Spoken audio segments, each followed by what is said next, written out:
Welcome to Ultimate Survival Gear. Today, as you guys can see, or can you see, I have something from Adidas. Love that brand. Let's open up the box and see what we got, because these are not just any regular Adidas. These are Adidas Outdoors. Adidas Outdoors Terrex. Yes! Adidas Outdoors Terrex Heron.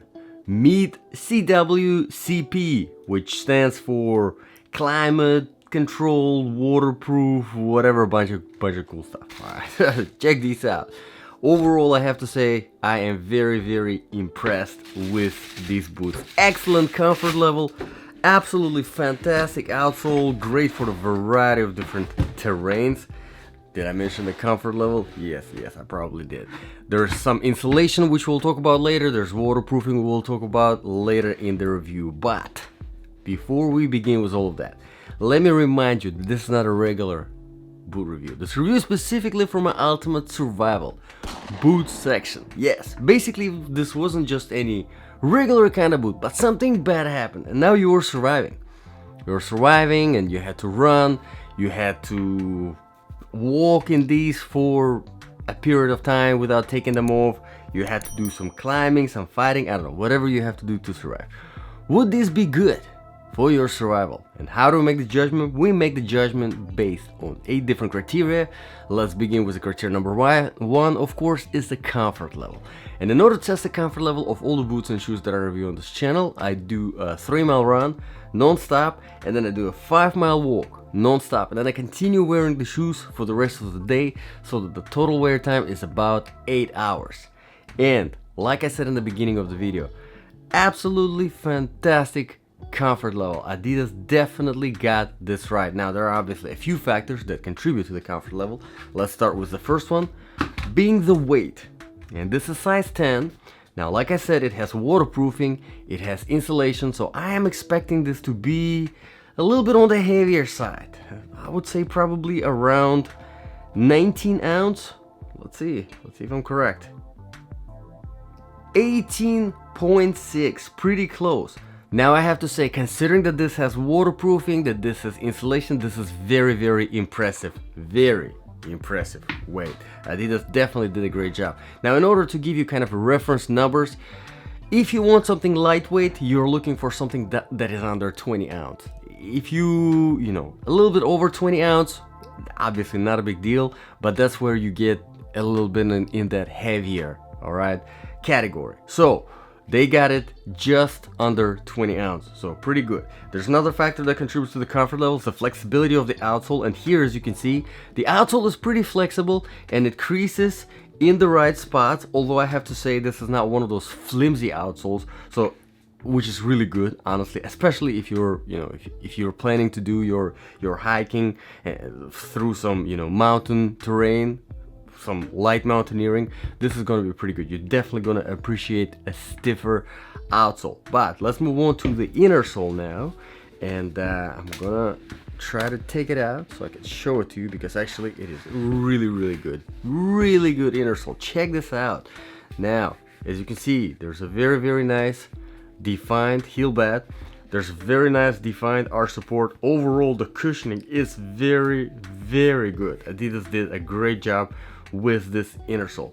Now moving further to the padding, obviously something that contributes to the comfort level. As you can see, there's a fleece lining throughout the whole boot here for the insulation purposes, but I have to mention, whenever you have something like this for the insulation, it adds so much comfort to it, because it adds obviously the cushioning, and here you have exactly that. Super comfortable on the inside. I mean, you can wear these boots probably without socks and you'll still be comfortable.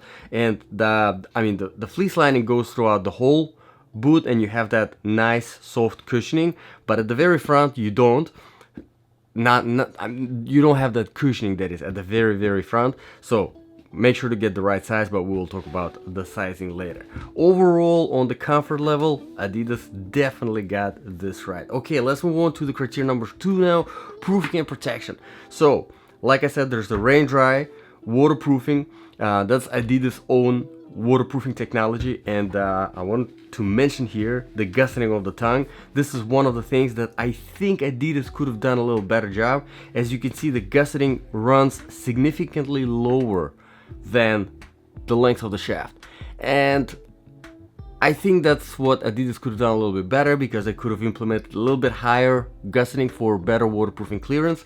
Is it a big deal? Not really, but it would be nice to have, you know, close to the same height of the gusseting as the shaft, because that way you utilize the whole length of the shaft basically for the waterproofing. Now for the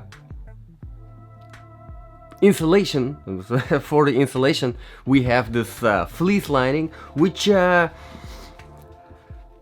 when I say insulation, don't think, you know, something crazy, something extreme, you know, negative, you know, or even zero. I mean, you can get away for a certain period of time. It depends on how much time you spend in those temperatures.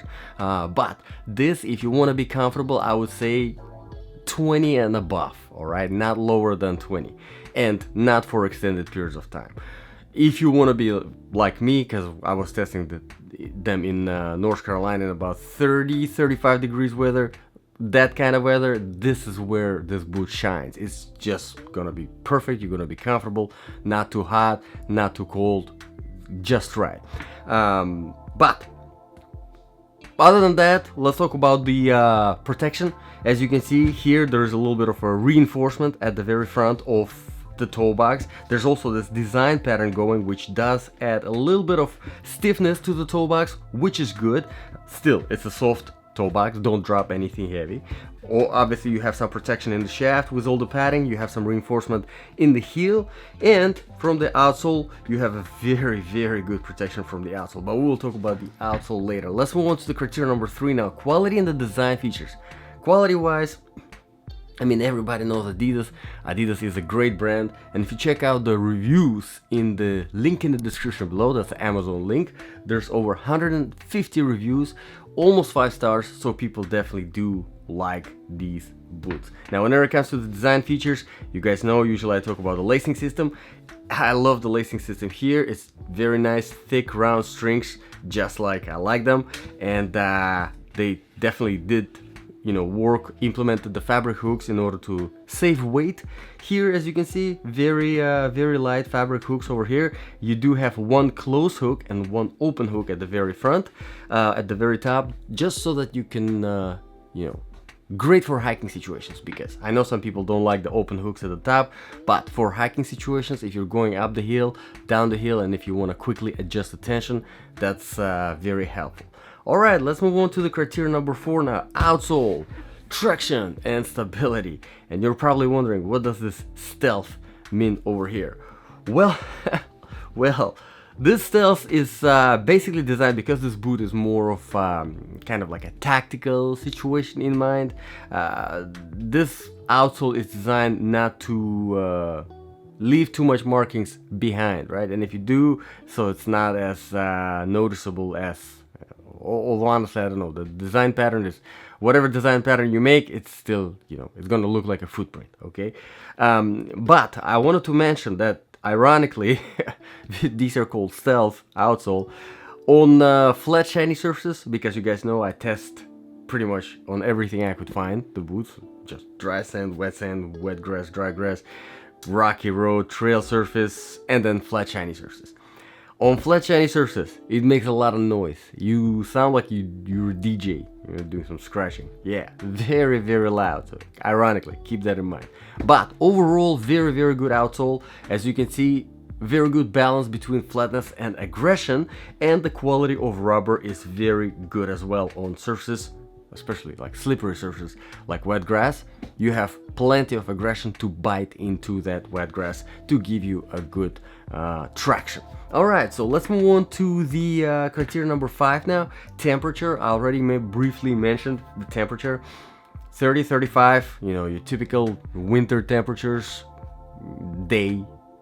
winter day temperatures, you will be just fine, will be very nice and comfortable. Now, going below, you probably will be comfortable at around 20.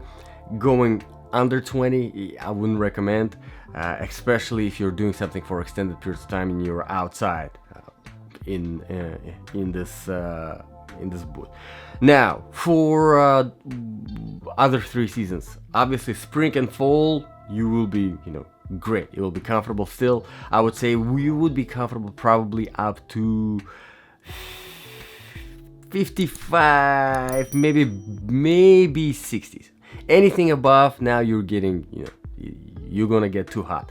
Summer, obviously not gonna talk about it because fleece insulation. You don't want to do that in the summer. Let's move on to the criteria number 6 now really quickly, the sizing. These are true to the size. I do recommend getting half a size bigger just so that you can have a little bit of extra space in the toe box, because like I said, from the inside, you don't want to be touching that very front, because that's gonna get annoying pretty quickly. Okay, let's move on to the criteria number 7, balance of application. So if this really was your ultimate survival boot, would this be good for your survival? Well, if you're considering your survival situation, if you're planning your survival situation in the colder temperatures and you want comfort, obviously in colder temperatures, I always recommend going waterproof, because if there's snow involved, you don't want to wear non-waterproof boot in the snow, because you'll get wet, and that's probably one of the worst things that can happen to you if it's cold outside. You definitely don't want to get wet, your feet, all right? So this is a really good option, unless we're talking about extreme cold temperatures. But if you want something that is comfortable, that is lightweight, that has the waterproofing, that has decent amount of insulation for nothing extreme, but still, and also at the same time you want a great outsole, which sounds like a DJ on flat shiny surfaces, which is fine, but good outsole, but very loud on flat shiny surfaces. I think this is a pretty good option, and I really want to move on to the criteria number 8, because this is kind of really surprising, because it's criteria number 8 is the price, and they're currently $120 on Amazon, and I have to say it is really hard to believe that they're only $120, because Adidas Terrex, usually that stuff runs more on the expensive side, and considering that these have the waterproofing and the insulation, and it's a great boot overall, for $120 I think it's really hard to beat, because at that price range, if you want to go insulated, if you want to have all this waterproofing and all these features, you're probably looking at Columbia, which is good brand. But whenever it comes to quality, obviously Adidas Outdoors in quality is going to be much better quality compared to Columbia, which are some still good stuff from them, but not as good as Adidas Outdoors. So definitely surprising, I have to say. So let me know in the comments below, guys, what do you think about this boot? What do you think about this review? If you have any requests for reviews, drop them in the comments below, and I will be happy to address them. As always, thank you very much for watching. God bless, and I'll see you guys in the next video.